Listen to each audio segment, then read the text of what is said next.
말씀 보겠습니다. 잠언 14장 30절 말씀입니다. 같이 읽겠습니다. 평온한 마음은 육신의 생명이나 시기는 뼈를 썩게 하느니라. 아멘. 잠언 14장 30절 생명을 주는 평안, 뼈를 썩게 하는 시기라는 제목으로 말씀 보도록 하겠습니다. 신자는 예수 그리스도를 믿음으로 평안을 누리는 자들입니다. 이웃을 시기하며 고통스럽게 살지 않고 하나님을 의지하며 평안하게 살아가는 것입니다. 오늘 본문을 통해서 이에 대해 함께 살펴보도록 하겠습니다. 오늘 잠언 기자는 평온한 마음은 육신의 생명이지만 시기는 뼈를 썩게 한다고 말합니다. 이것을 타번역본에서는 마음이 평안하면 몸도 생기가 돌지만 마음의 질투심을 품으면 뼈까지 썩는다 라고 번역하고 있습니다. 본문은 평온한 마음과 시기하는 마음을 대조하고 있는데 전자는 육신의 생명을 더해주지만 후자는 뼈까지 썩게 만든다고 이야기를 하고 있습니다. 이것은 마음의 상태가 우리의 전인에 얼마나 큰 영향을 끼치는지에 대해 잘 알려주는 교훈입니다. 먼저 평온한 마음은 육신의 생명이라고 말하고 있습니다. 이것은 진리입니다. 우리의 몸은 우리의 마음에 영향을 받습니다. 과도한 스트레스는 질병을 가지고 오지만 평온한 마음은 육신이 신속하게 치유되도록 만드는 거죠. 인간은 영과 육이 하나로 연결되어 있는 존재이기 때문에 마음의 상태가 육신의 건강을 좌우하게 되는 것이죠. 그렇다면 우리의 궁금증은 이것입니다. 어떻게 평온한 마음을 가질 수 있겠는가? 왜냐하면 우리의 인생에는 여러 가지 문제들이 있고 악한 세상 속에서 그 문제들을 마주하며 살아가야 하기 때문입니다. 이런 상황에서 평온한 마음을 가진다는 게 굳은 의지만으로 되는 것이 아님은 분명합니다. 그러면 우리는 어떻게 이런 평온한 마음을 가질 수 있을까요? 그 방법은 하나님의 약속을 믿는 것입니다.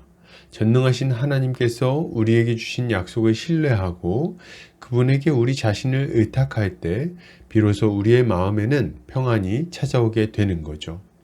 반면에 마음의 질투심을 품으면 어떻습니까? 뼈까지 썩는다고 말하고 있어요. 마음의 근심은 실제로 몸을 아프게 만듭니다. 만병의 근원은 스트레스라는 말이 있어요. 참으로 옳은 말 아닙니까? 우리 주변에서도 극심한 마음의 고민 때문에 치료하기 힘든 병에 걸린 분들을 쉽게 발견할 수 있습니다. 가정의 문제나 개인의 문제 혹은 직장의 문제로 이런 일이 일어나죠. 그러면 왜 질투심이 문제가 된다고 말하는 겁니까? 질투심은 다른 사람과 비교해서 자기 자신의 상황을 비관적으로 보는 마음이기 때문입니다. 질투심은 자신의 처지를 비관하게 만들어요. 객관적으로 많은 돈을 가지고 여유 있게 살아가고 있음에도 불구하고 더 많이 가진 사람을 보며 자신의 처지를 한탄한다는 말입니다. 그러니 질투심은 자신이 더 갖지 못한 것에 대한 불만, 그리고 앞으로 더 갖지 못할 것에 대한 두려움과 걱정, 염려를 가지고 오는 것입니다. 그리고 이런 근심은 결국 건강을 해치는 결과를 가지고 오는 거죠. 그러므로 여러분, 우리는 어떻게 살아야 되겠습니까? 당연한 말이지만 시기를 버리고 평온한 마음을 가져야 되겠습니다. 남들과 나를 비교하며 질투하고 미워하고 걱정하고 염려하며 살아가는 것은 우리의 인생을 파괴합니다. 이제 그런 삶을 멈춰야 되겠어요. 그리고 예수 그리스도 안에서 참된 평강을 누려야 되겠습니다. 주님이 우리의 인생을 주관하고 계심을 믿어야 돼요. 하나님께서 가장 선한 것으로 우리에게 준비해 놓고 계시다는 것을 믿고 그분의 약속을 굳게 붙들어야 합니다.